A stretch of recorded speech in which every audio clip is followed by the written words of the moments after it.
Hello तारा। Hello Devdas. मगर तुमने ये घंटी कैसे बजाई? बताऊं?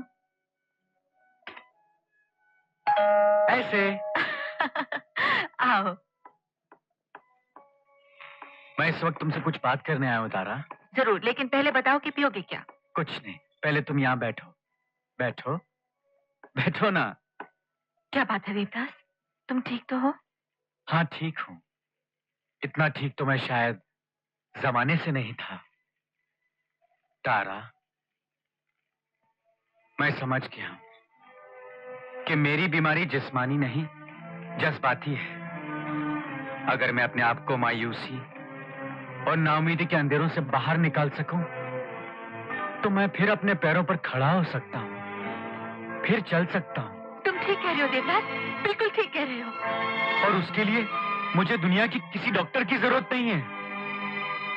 एक लड़की ने मेरी मोहब्बत को बर्बाद करके मुझे इस व्हीलचेयर पर बिठा दिया था। तुम मेरी मोहब्बत की दुनिया को आबाद करके मुझे इस व्हीलचेयर से उठा सकती हो तारा। ये तुम क्या कह रहे हो देवदास? हाँ तारा, तुम मेरी जिंदगी में एक उम्मीद की किरण बनकर आई हो। कल रात भर जैसे कोई मेरे कानों में कहता रहा कि अगर तारा तुझे हिम्मत दे, तारा तुझे हौसला दे, अगर तारा चाहे तो फिर उठ सकता है, तो फिर चल सकता है। हाँ देवदास, तुम चलोगे, मैं तुम्हें हौसला दूंगी, मैं तुम्हें हिम्मत दूंगी, तुम चल सकते हो देवदास। हाँ, तारा तुमसे कह रही है, उठ जाओ, उठो देवदास। मगर कैसे? मेरी बात सुनो, अपने ऊपर यकीन करो, तुम उठ सकते हो। उठो देवदास, उठो। हाँ, come on Devdas, you can do it। तारा, देवदास, हिम्मत मत हारना, कोशिश करो।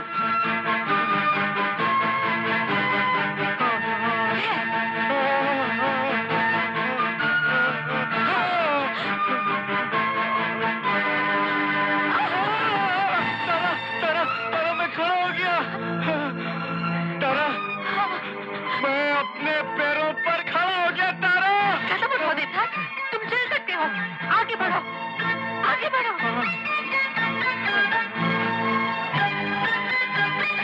भगवान, शाबाश देवदास, शाबाश। आगे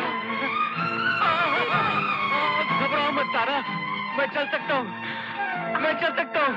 मुझे कोई डॉक्टर नहीं चाहिए, मुझे कोई खटपटिया नहीं चाहिए, कोई जड़ी बूटी नहीं चाहिए, मुझे सिर्फ तुम चाहिए तारा। आगे आओ देवदास, और आगे आओ। मैं आ रहा हूँ Tara, I am coming. My God, मैं चल रहा हूँ तारा, मैं चल सकता हूँ तारा, तारा तुमने मेरी जिंदगी बदल दी। Well done Devdas, well done. Congratulations Devdas. देखा मिस तारा जयसिंह, देखा? आप लोग, देवदास, ये लोग जीनियस हैं। देखो, इन्होंने तुम्हें ठीक कर दिया। लेकिन मैं तो खुद ही। तुम्हें पता है, इन लोगों ने मुझे पहले ही बता दिया था कि शायद आज तुम यहाँ आओगी, और अगर आए तो जरूर अपने पैरों पर खड़े हो जाओगे, चलने लगोगे। मगर आप लोगों को ये कैसे पता चला डॉक्टर? हमारे मरीजों की साइकोलॉजी को अच्छी तरह समझते हैं, हम जानते हैं कौन कैसे कब ठीक होगा। Fantastic, fantastic. Let's celebrate. Champagne. वो रखिए। नहीं, मैं लाती हूँ। I am so happy. क्या बात है देवता, तुम इतने खुश क्यों नहीं लग रहे जितना तुम्हें होना चाहिए? मैं तो बहुत खुश हूँ। बात को समझो, इस बेचारे ने इतने दिनों तक अपने गम को छुपाए रखा, अभी अपनी खुशी को छुपा रहा है, वरना इसका दिल मारे खुशी की यही कह रहा है। मेरी जवानी के जमाने का मशहूर गीत है, शायद सुनाओ। दुख भरे दिन बीते रे भैया, अब सुख आयो रे। इसके वक्त इसके मन में खुशी का एक तूफान मच रहा है। ये हमारी खुशी के बेहोश भी हो सकता है, बेहोश हो जाएगा। यू आर राइट डॉक्टर, मैं इस वक्त खुशी से फूला नहीं समा रहा हूँ। इस खुशी में कि तुम अपने पांव पर खड़े हो गए हो और तुम हम सबको अब चलते दिखाई दोगे। Cheers doctor Khatpatiya, doctor Chaibooti. Cheers देवता, चीयर्स। देवदास, देवदास, क्या हुआ देवदास? देवदास, अपने आप को डॉक्टर, क्या हो गया इसे? अरे बेहोश हो गया। चीयर्स। एक्सक्यूज मी, लेकिन ये बेहोश बेहोश क्यों हो गया डॉक्टर खटपटी? मैंने आपसे कहा था कि इस वक्त इसके अंदर एक खुशी का तूफान मचा हुआ है, ये बेहोश भी हो सकता है। और ये हुआ? Yes doctor, you are a genius. अब सुनिए, आपको क्या करना है। इसके होश में आने से पहले आप यहाँ से चली जाइए, इसकी जिंदगी से बहुत दूर। मगर क्यों डॉक्टर? अभी तो ये ठीक हुआ है। माय मिस तारा जैसी, क्या तुम चाहते हो कि इसके पाँव दोबारा बेकार हो जाए? नहीं, बिल्कुल नहीं। तो जो हम कहते हैं वो करो। देवदास को यकीन होना चाहिए कि वो खुद अपनी वजह से ठीक हुआ है, किसी और की वजह से नहीं। तभी इसमें आत्मविश्वास आएगा और अपने पाँव पर खड़ा हो सकेगा। ठीक है, आप डॉक्टर हैं, जैसा आप कहें। जाने से पहले आपकी वो 5 लाख। क्यों नहीं डॉक्टर जड़ी बूटी, ये अभी जा रही है। अब आप इनसे 5 लाख रुपया कैश ले लीजिएगा। Good bye miss cash, I am sorry, good bye mister, I am sorry, good bye miss Tara Jaisingh. मुझे तो सुबह तक इनके सिरहाने बैठना पड़ेगा।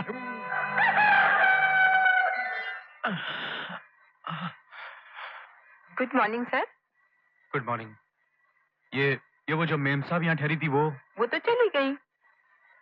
और वो डॉक्टर खटपटी और जड़ी बूटी? जी कौन सर? चलो अंकल, इस तारा जैसिंग से हम और भी बहुत कुछ निकलवा सकते थे। रबड़ को इतना ना खींचो सीमा की वो टूट जाए। 5 लाख मिलकर काफी है, उधर जाना है।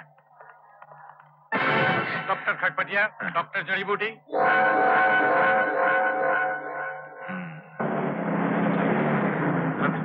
चलो तो। आखिर हमने किया क्या है? हाँ? आप लोगों ने क्या किया है? हाँ। आप दोनों ने एक क्या नाम है उसका, अरुण कुमार, उसके साथ मिलकर फ्रॉड किया है। 5 लाख का फ्रॉड। 5 लाख? कैसे 5 lakh?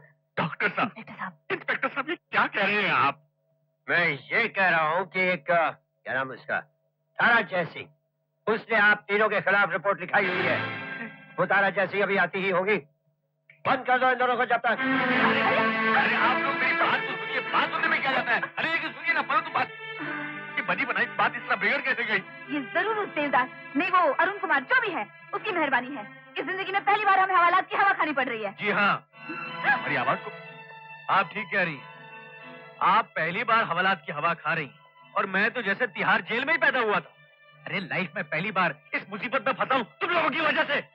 What do you mean by हमारी वजह से? अरे तुम ही लोगों ने इतनी जल्दबाजी से काम लिया। अब क्या ऐश करो उन 5 लाख रुपयों के साथ। अरे लेकिन अंकल, मुझे तो लगता है इसी ने कोई बेवकूफी की है। इसी की वजह से आज हम लोग। एक मिनट, अब हम चाहें या ना चाहें एक ही कश्ती में सवार है।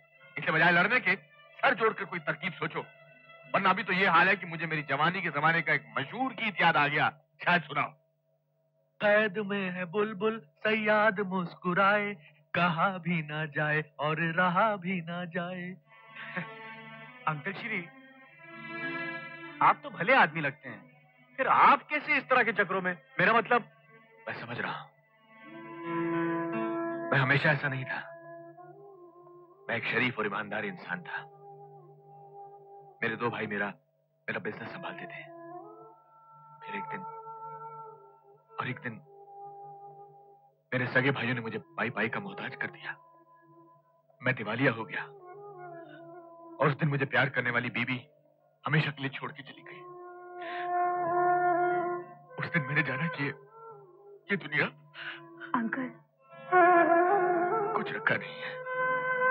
यहाँ हर चीज, हर इंसान बिकता है। सही कीमत लगाने की देर है। सबको खरीदा जा सकता है, सबको। आप ठीक कह रहे हैं अंकल। इसका मतलब ये है कि इस इंस्पेक्टर को भी खरीदा जा सकता है। क्यों नहीं? Good idea. पहेलियां मत बुझाइए, जो कुछ कहना है साफ साफ कहिए। तो फिर सुनिए, हमारे बैग में 5 लाख रुपया है। वो 5 लाख रुपए तारा जयसिंह को मिल जाए और हम जेल चले जाएं, इसमें ना तो हमारा फायदा ना आपका।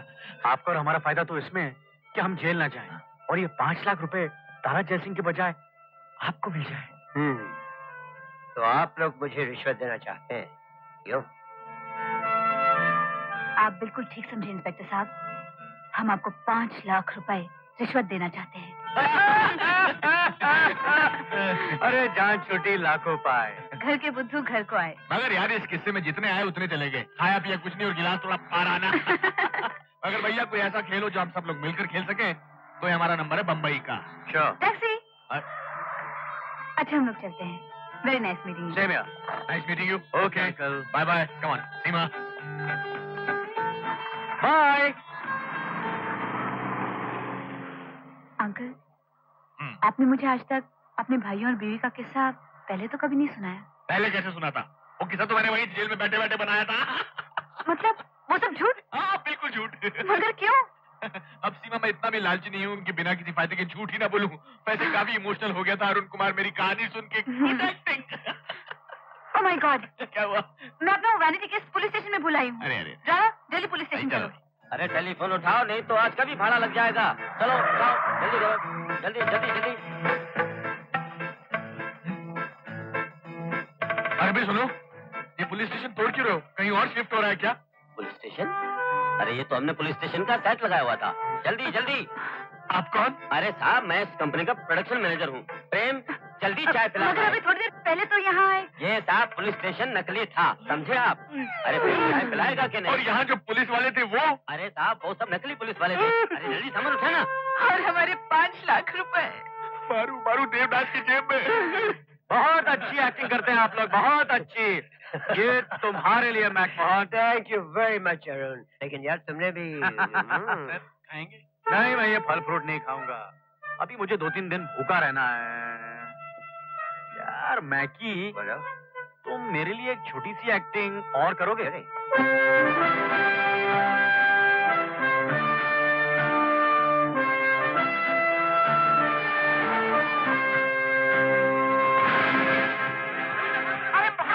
ओह माय गॉड,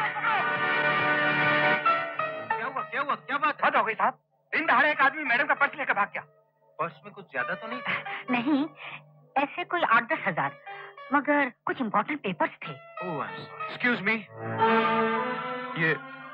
ये आपका पर्स। Thank you. तुम्हें ये पर्स कहाँ मिला?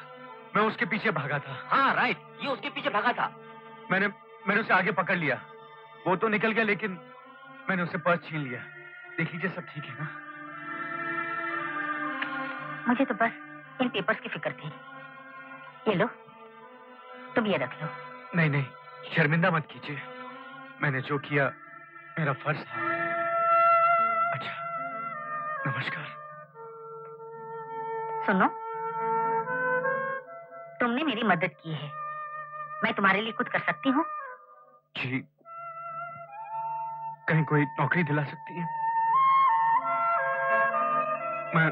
मैं बहुत तकलीफ। अरे देखो, क्या हुआ इसे? मैडम आप बैठ जाइए ना। मैं ठीक हूँ। डॉक्टर?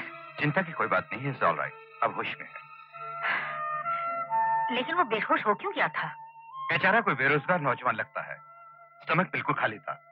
मेरे ख्याल से कम 2-3 दिन से उसने खाना ही नहीं खाया होगा, इसलिए बेहोश हो गया। कमाल है, 3 दिन भूखा रहने के बावजूद आपका नोटिस से भरा बैग वापस कर दिया। हाँ, मैडम तो बाद में इनाम भी दे रही थी, वो भी लेने से इनकार कर दिया। डॉक्टर, क्या मैं उस लड़के से मिल सकती हूँ? नहीं, लेटे रहो। मैं ठीक हूँ, बैठिए ना। आपने बेकार यहाँ आने की तकलीफ की। नहीं, तकलीफ कैसी? तुम कहाँ रहते हो? तुम्हारे घर वालों की इत्तला करनी हो तो? जी, मेरा कोई नहीं है। कोई नहीं? माँ तो मेरे जन्म के साथ ही इस दुनिया से। पिताजी ने पाला। मेरी उम्र 15 बरस की थी, तब वो भी इस दुनिया से। अच्छा, मैं एक दिन। नहीं, ऐसा नहीं कहते। क्या करते थे तुम्हारे पिताजी? टीचर थे, मास्टर दीनानाथ। हमेशा कहते थे, अरुण बेटे, मेरे पास कोई दौलत है तो ये ईमानदारी। एक खजाना तुम्हें देकर जा रहा हूं, इसे कभी लूटने ना देना मेरे लाल। पता नहीं मैं अपने पिताजी के आदर्शों की रक्षा कर पाऊंगा या नहीं। क्यों नहीं कर पाओगे? कर तो रहे हो। आज अगर तुम्हारे पिता मास्टर दीनानाथ होते तो तुम पर फख्र करते वो। गौरव करते। Thank you. देखो, तुम्हें नौकरी की जरूरत है और मुझे तुम जैसे ईमानदार इंसान की। इसलिए समझो कि आज से तुम मेरे लिए काम कर रहे हो, मेरे साथ चल रहे हो।